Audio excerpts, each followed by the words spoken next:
Captain Underpants, the first epic movie. It's a movie I wanted, but it's a movie I really didn't need. And this is based off of a very popular book series of the same name about George and Harold, two lifelong friends who are pranksters, write a comic book series called Captain Underpants.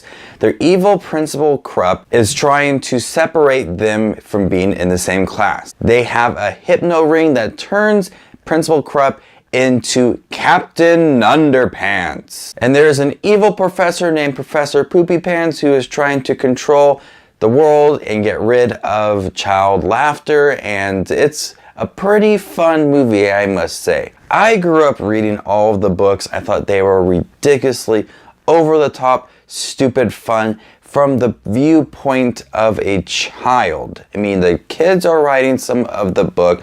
There's comics and there's flip-o-ramas, and it's humor from the mindset of a kid, but written by a grown man. But part of the book is acting like it's from the kids, and that's what this movie is really like. And in this movie, there's a lot of toilet jokes, a lot of poop jokes, a lot of things that would really make the average moviegoer kind of turn away because they're not interested in watching a movie about a man in underpants and talking toilets and a guy named Poopy Pants. I mean, all of that is things that make kids movies really, really bad. And you have those smart ones like Pixar that really don't touch poop jokes and stuff. But here's Captain Underpants. Underpants, toilet, poop, farting, a bunch of things. And I'm okay with that because it is controlled by kids. It's not where they're adding poop jokes and toiletry jokes to further the plot and have it be in place and having some stupid script. The movie is really controlled by kids. I mean, there's even sequences where the kids are looking at the camera, kind of really talking to you. So it feels like the movie is directed by a kid, and the kids really control what Captain Underpants do. I mean, they're not going to do some family fun stuff. They're kids like in 3rd grade, and they're going to do stupid things that involve poop and toilet and underpants. I mean, it's just what kids do, and the movie is really controlled by the kids, George and Harold, voiced by Kevin Hart and Thomas Middleditch.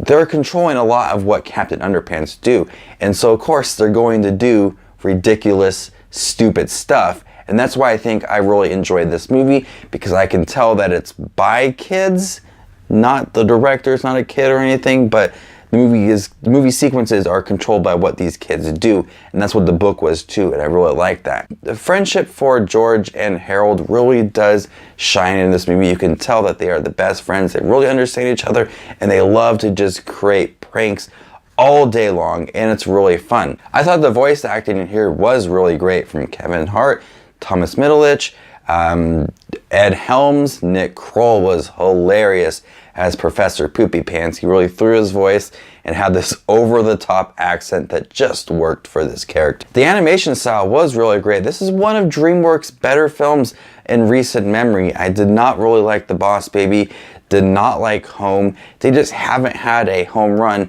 until now. This movie is very fun, it's charming, it's innocent, it's just a bunch of kids talking about poop and toilet jokes, but it's controlled by kids.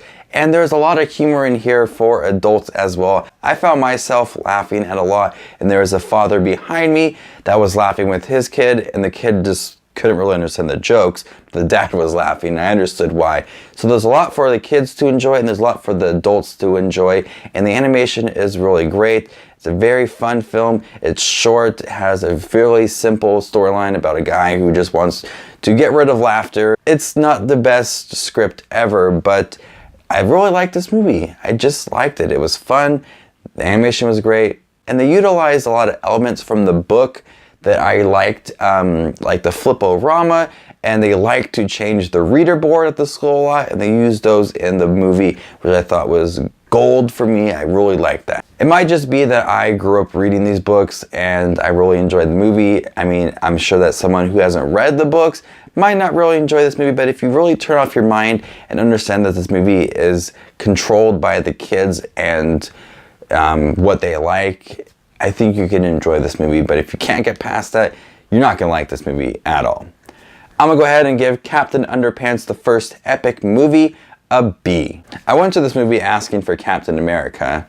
Wrong time, wrong movie, Captain Underpants. It's cool that we got 2 superhero movies in one weekend. One based off of a woman who's for justice and peace, and one who is for cotton.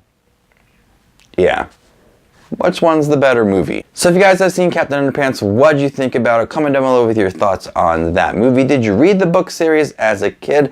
There were so many cool ones, and I hope that they'll do another one. They kind of set up for a sequel, which I'm excited for. So this Just Watch Movies with the review of Captain Underpants. Hit that bell button down below. I don't know where it is, if you're on your cell phone or on your computer or on PlayStation, your doodle dads, I don't know what you're on. Hit that little bell button. It lets you know when I upload a video, which is very often, and you can watch me attempt to talk about movies and act like I know what I'm talking about, and really I'm just mumbling a bunch of words at you. So if you guys like that, hit that little bell button. You guys are the best as always. This is Just Watch Movies, and you stay classy, YouTube.